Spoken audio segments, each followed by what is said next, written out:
तो दोस्तों आज क्लास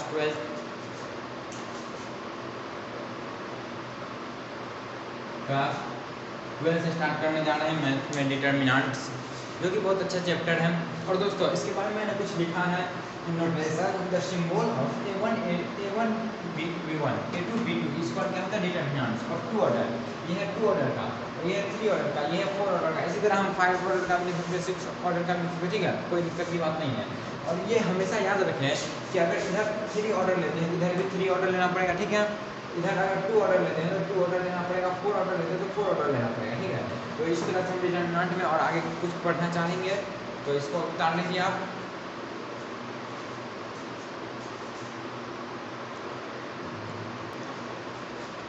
तो दोस्तों आशा है कि आप लोग उतार लिए होंगे, तो हम इसको इरेज करते हैं। तो दोस्तों अब कुछ इम्पोर्टेंट टर्म्स हम बताने जा रहे हैं, जैसे कि हमारा ये है a1 b1 c1, एक रो ये हो गया, एक रो ये हो गया, एक रो ये हो गया। तो इस रो को हम क्या कहते हैं, इस रो को कहते हैं, इसे कहते हैं रो। रो को किस दर्शाते हैं r1 से, r को क्या लिखना हम रो, ठीक है। r1 से दर्शाते हैं इस रो को, यानी इस रो में कितना एलिमेंट है 3 a1 b1 c1, और इस रो में कितना है r2 a2 b2 c2 r3। इसी तरह हम क्या करते हैं, देखिए x y z p q r k l m, ठीक है। इस तरह से हमने लिया, और इसको तो पता है आप लोग क्या कहेंगे रो, ठीक है। और इसको हम क्या कहते हैं, ये देखिए, इसको क्या कहेंगे कॉलम 1, इसको क्या कहते हैं सी से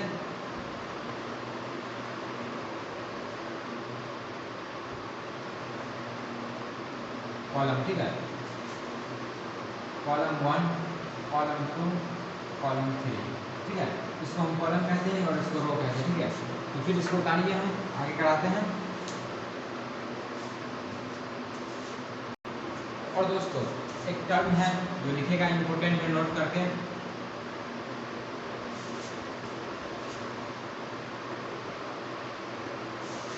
ith term and j term, यानी क्या लिखेंगे हम ith term and j term, लिखेंगे a i और j term are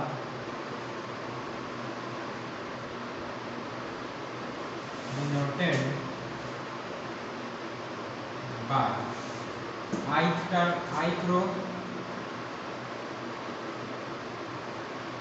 and j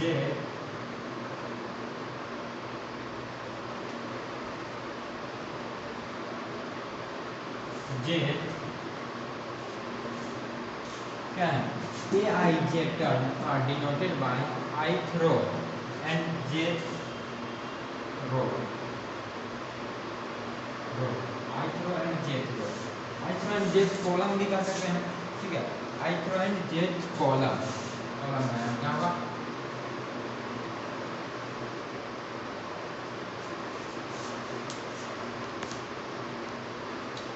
ith row and jth row are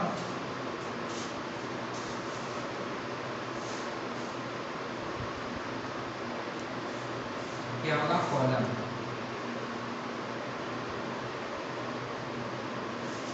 तो क्या लिखे हम ith j term are denoted by ith row and jth column, यानी कि ith row इसको दर्शाएगा और jth column इसको दर्शाएगा, ठीक है।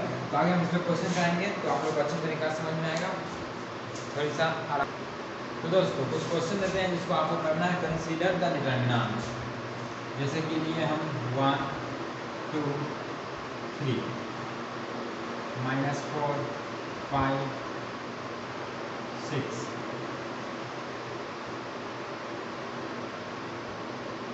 9 5 3। तो अब आपको बताना है इसको क्या कहेंगे हम फटाफट रो 1 रो 2 रो 3, तो क्या कहेंगे हम फटाफट बोलिए कॉलम 1 कॉलम 2 कॉलम 3, ठीक है दोस्तों। कंसीडर करना है हमको डिटरमिनेंट, ठीक है। तो जैसे कि हमने आज बताया था कि I J term are denoted by ith row and jth term. तो हमको आप यहाँ बताइए कि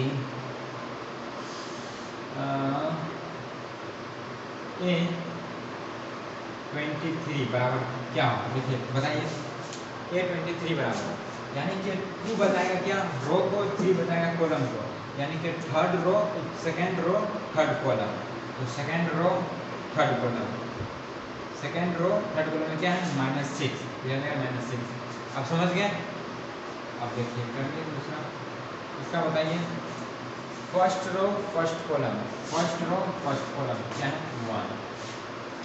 इसी तरह इसका बताइए क्या होगा, third row third column, third row third column, बताइए क्या होगा, थर्ड रो थर्ड कॉलम।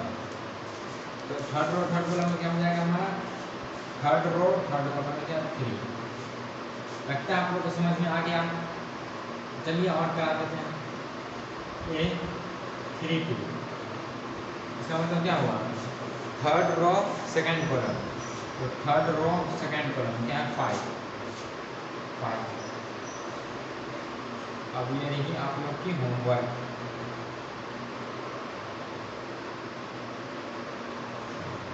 ठीक है, आप लोग करके बताइए जल्दी से। 3 1 third row first column, third row first column 9, ठीक है। First row third column, first row third column 3। तो दोस्तों लगता है आप लोग को समझ में आ गया किस तरह से हम कंसीडर करेंगे डिटरमिनेंट्स का। तो आप क्या करना है, तो नेक्स्ट बता। तो दोस्तों अब कुछ लिखने जा रहे हैं हम, लिखिएगा क्या है, x y z p q r s t u, ठीक है।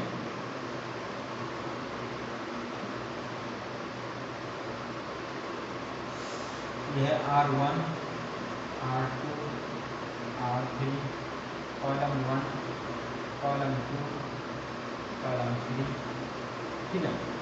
तो दोस्तों हम अभी बताने जा रहे हैं कि डायगोनल एलिमेंट क्या होता है। डायगोनल एलिमेंट कहने का मतलब हुआ कि एन एलिमेंट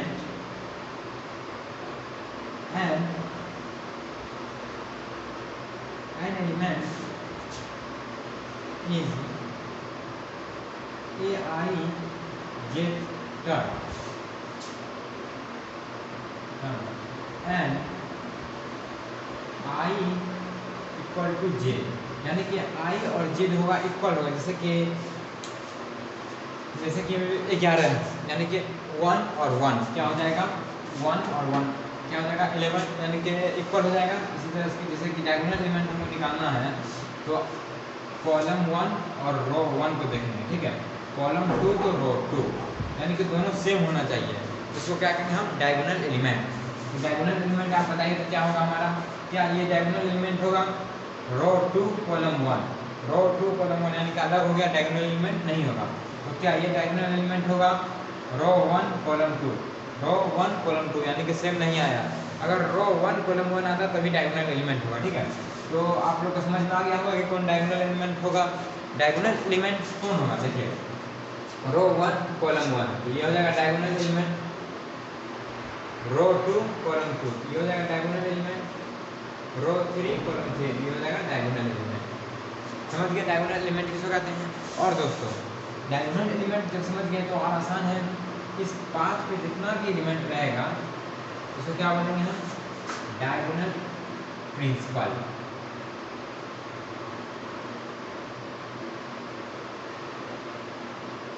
डायगोनल प्रिंसिपल, और इसको क्या बोलेंगे हम, डायगोनल एलिमेंट।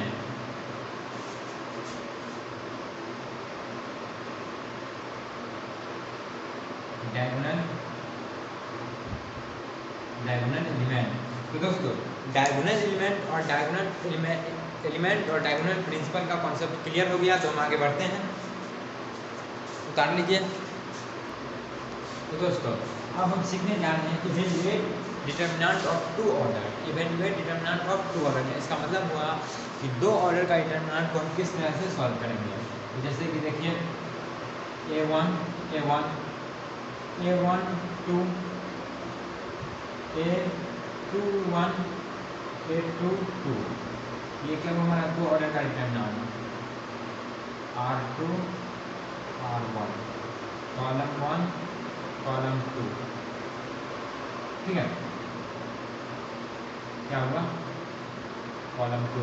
तो इसको हम किस तरह से डील करेंगे बनाने के लिए, ठीक है। तो पहले दोस्तों हमको क्या करना होगा, इसको इस तरह से मल्टीप्लाई करना होगा, यानी कि 11 और 12 यानी कि इस तरह से मल्टीप्लाई करेंगे, फिर माइनस का चिन्ह देंगे, फिर क्या करेंगे हम, फिर इस तरह से मल्टीप्लाई करेंगे, इस तरह से मल्टीप्लाई करेंगे, ठीक है। उसके बाद जो आएगा हम आंसर लिख देंगे, समझे। इस तरह से करना है, पहले ऊपर से कर्व, पहले ऊपर से इस तरह से आना है, फिर उसके बाद माइनस करके इस तरह से ले जाना है, ठीक है। जैसे एग्जाम्पल से अच्छे समझ में आ जाएगा। 2 है 3 है 4 है 5 है, ठीक है। लिख लीजिए रो 1 रो 2 कॉलम 1 कॉलम 2, ठीक है। तो हमको क्या करना था, पहले देखिए स्थिर कंडीशन इस तरह, यानी कि पहले इसको इससे मिलाना है, ठीक है। तो 5 दूनी 10, फिर इसको इससे 4 तिया 12 माइनस 12 इक्वल टू -2, ये रहेगा हमारा आंसर, ठीक है दोस्तों। एक और देते सवाल आप लोग बनाइए।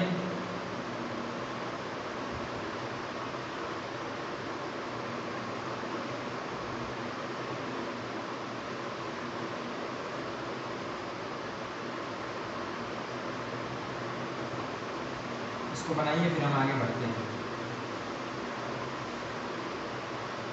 चलिए इसको क्लियर करके बताइए कितना आंसर आता है, क्या आंसर आ रहा, फटाफट आंसर बताइए।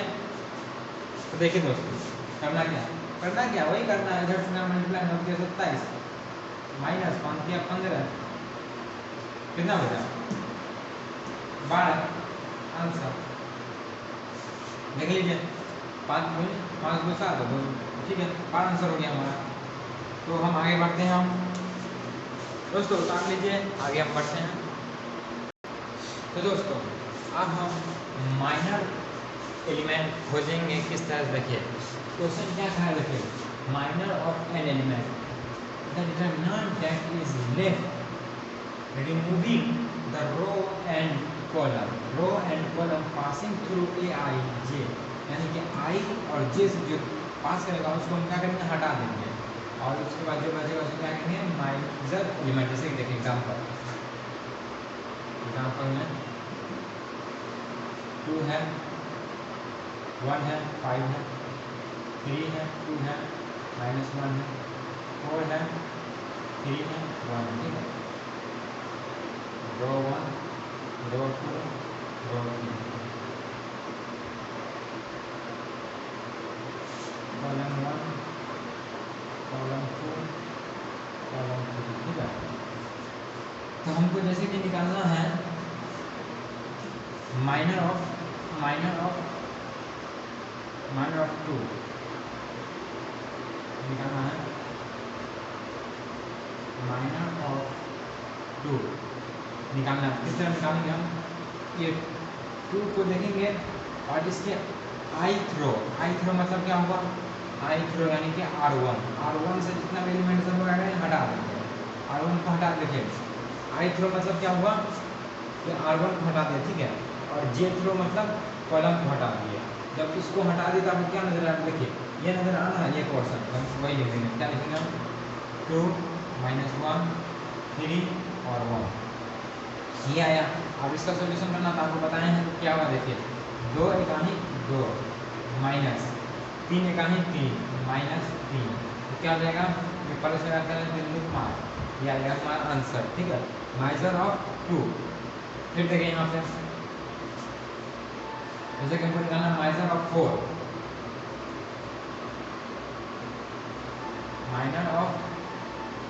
तो इसका किस तरह निकालेंगे, 4 का आई थ्रो यानी कि 4 का ith रो और 4 का कॉलम में हटा देंगे, ठीक है। उसके बाद क्या नजर आ रहा है, देखिए क्या नजर आ रहा है आपको, 1521 1 5 2 -1। इसको किसी तरह सॉल्व करना क्या हो जाएगा, -1 5 दूनी 10 -10 क्या हो जाएगा, -11। दोस्तों इसी तरह हम माइनर एलिमेंट खोजेंगे, जैसे कि आप इसका निकाल के दिखाइए माइनर एलिमेंट, इसका निकाल के दिखाइए, इसका निकाल के दिखाइए। इस तरह से आप आराम से जिस तरह हम निकालें उस तरह से आपका निकाल सकते हो। जैसे कि हम एक का और निकाल सकते हैं, इसका 3 का निकालें, इसका निकालें -1 का, ताकि आपको समझ में आए। नहीं तो बीच का निकाल देते हैं, आप बताइए किसका निकालते हैं, इसका निकाल दें, किसका निकाल दें, बीच का निकाल दें, इसका निकाल दें। चलिए बीच ही का निकाल दो ताकि आप लोग को क्लियर हो जाए बढ़िया से। माइनर ऑफ 2, तो माइनर ऑफ 2 करेंगे, क्या करेंगे हम इस रो को देखेंगे और इस रो को देखेंगे, ठीक है। कॉलम, इसका कॉलम ये रहा, इसका कॉलम ये रहा, इसका रो ये रहा, ये दोनों का निकाल देंगे 2 और 5 4 और 1 4 और 1 2 का ही 2 -1 दूनी 10 -8 आंसर, ठीक है। दोस्तों इसी तरह आप सबका माइनर निकाल सकते हैं आराम से, और आप जो बचा है सबका माइनर निकाल के दिखाइएगा हमको ताकि आप सीख जाएं। और दोस्तों इसको लिखिए हम माइनर ऑफ 2, यानी कि ये जो आया है इस 2 माइनर ऑफ 2 ये है, इसको क्या लिखेंगे हम लास्ट में, ये इसका निशाना लिख देंगे M1 और 1, ठीक है। और फिर इसमें क्या लिखेंगे माइनर ऑफ 4 कहाँ है मेरा, 4 यहाँ, यानी कि रो 3 कॉलम 1, यहाँ क्या लिखेंगे हम M का 1 और 3 नहीं 3 और 1, ठीक है। और फिर इसका भी इसी तरह लिख देंगे हम M का क्या है 2 लिए, M का बीच मिडिल से रो 2, तो M2 कॉलम भी क्या है 2, कॉलम भी 2, ठीक है। इसी तरह आप भी दे दीजिएगा ताकि पहचान में आ जाए कि किस रो और किस कॉलम से हम ली।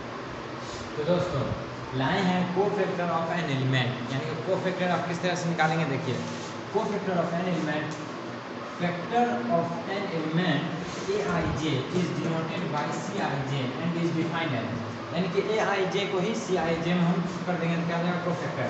और देखिए कोफैक्टर की कुछ खासियत, माइनर जो है Ij, व्हेन Ij अगर प्लस में रहा, इवेंट रहा तो क्या होगा पॉजिटिव चार्ज, यानी कि पॉजिटिव चार्ज इसको हम लिखते नहीं हैं। और फिर अगर Mij माइनस कब होगा, when I plus j is odd, बहुत इंपॉर्टेंट है ये, VVI करके लिखिएगा इसको,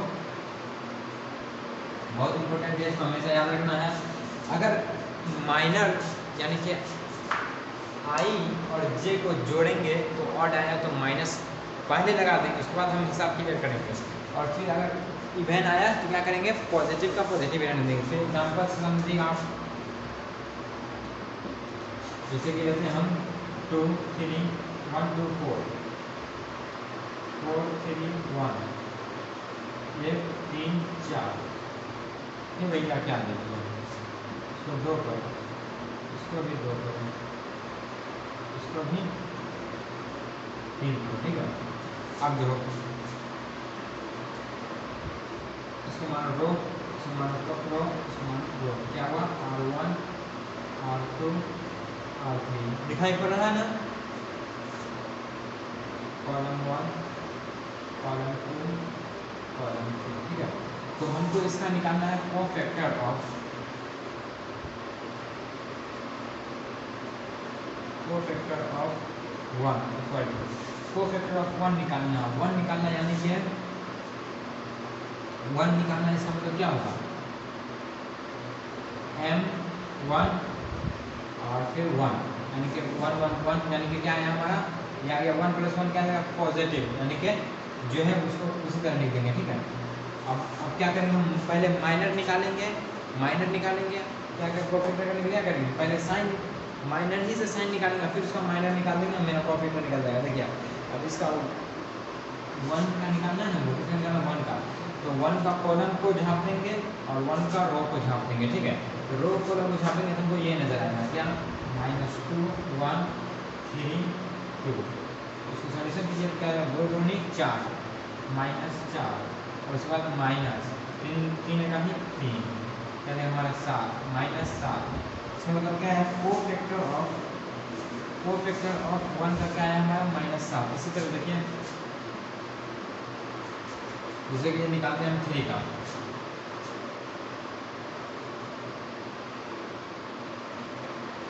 कोफैक्टर ऑफ 3 तो इसका देखिए माइनर क्या होगा R2 है कॉलम 1 है यानी कि माइनर जो हो जाएगा M2 कॉलम 1 यानी कि M2 कॉलम 1 यानी कि इसको दोनों में क्या होगा 1 और +2 3 होगा और है इसीलिए यहाँ पे माइनस का साइन है। ठीक है, अब देखिए 3 का निकालना है हमको, तो 3 का रो छाप देते हैं, रो छाप दिए। ठीक है, रो छापने के बाद कॉलम भी छाप दिए। क्या है हमारा 3 4 और 2 3 -2 तो 3 और 4 3 2। फिर से देखिए 3 का निकालना है, ये झाँप दिए तो क्या झाँप दिए और ये वाला झाँप दिए तो 3 4 3 2 मिल रहा है 3 4 3 2। हम सॉल्यूशन कर लेते हैं। 3 दूनी 6 तो माइनस के अंदर 3 दूनी 6 -4 दिया 12। ठीक है, ये माइनस के अंदर है, अभी माइनस है लगा हुआ। ठीक है, तो 6 में से 12 घटा दिया कितना होता है -6 और ये माइनस इंटर कर देते हैं 6 आंसर। दोस्तों इस तरह से हम बनाएंगे, किस तरह से कोफैक्टर निकालें। ठीक है, इसी तरह आप इसका निकाल के दिखाइए, इसका निकाल के दिखाइए, इसका मतलब सबका आप निकाल के दिखाइए ताकि आपको पूरी तरीक़ा से क्लियर हो जाए कोफैक्टर किस तरह निकाला जाता है। और दोस्तों जिस तरह से हम माइनर को दर्शा रहे थे ना, इस तरह कोफैक्टर को भी हम दर्शा सकते हैं। जैसे कि कोफैक्टर हम 1 निकाले, क्या 1 का कोफैक्टर क्या है हमारा C11। इस तरह से कोफैक्टर 3 का निकाले, क्या निकाले हम C31 यहाँ C31। रो 2 है ना, रो 2 कॉलम 1। इस तरह से आप इसका निकालेंगे क्या होगा रो 2 कॉलम 3 जो भी हो, मतलब कि रो और कॉलम के हिसाब से आपको उस पर सी के बैठा देना है एक टर्म। ठीक है, तो दोस्तों sign conversion of third order determinant. अब साइन किस तरह से हम कन्वर्ट मतलब लिखेंगे ताकि एग्ज़ाम में दिक्कत ना हो। जैसे अभी हम बताए थे ना कि अगर 1 + 1 जोड़ते हो तो क्या आता 2 क्या है इवेंट, इसीलिए प्लस होगा। अगर ऑड आता तो माइनस। इसी तरह हमको साइन कन्वर्स करना। ठीक है, जैसे कि हम बनाते हैं R1 रो, R2 रो, R3 रो। ठीक है, तो इसके लिए कॉलम 1 कॉलम 2 कॉलम 3। ठीक है, तो अब देखिए दोस्तों हमें क्या करना है, इसका लिखना है। इसका लिखेंगे क्या आएगा R1 + C1 यानी कि 1 1 जो है 2 आया, तो क्या है हमारा इवेंट आया, इसलिए क्या है पॉजिटिव। अब देखिए R1 कॉलम 2 यानी कि 1 और +2 कितना आएगा 3 क्या है ऑड, इसलिए माइनस। फिर R1 कॉलम 3 तो 1 + 3 का जाएगा 4 क्या है इवेंट, इसीलिए प्लस।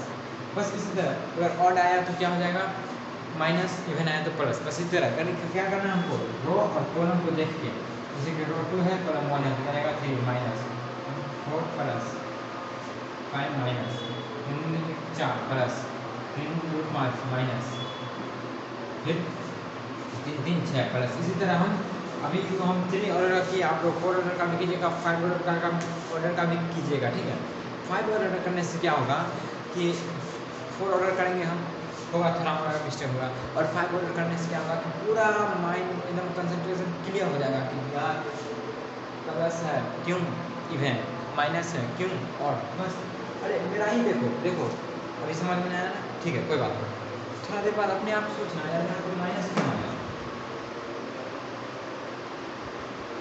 रो 1 में है, चलो 1 + 2 3। सर ने तो बोला था अगर ऑड आए तो माइनस, इसीलिए 1 + 2 क्या है 3 माइनस। बस कंसेप्ट क्लियर। अरे चिंता करने का नहीं,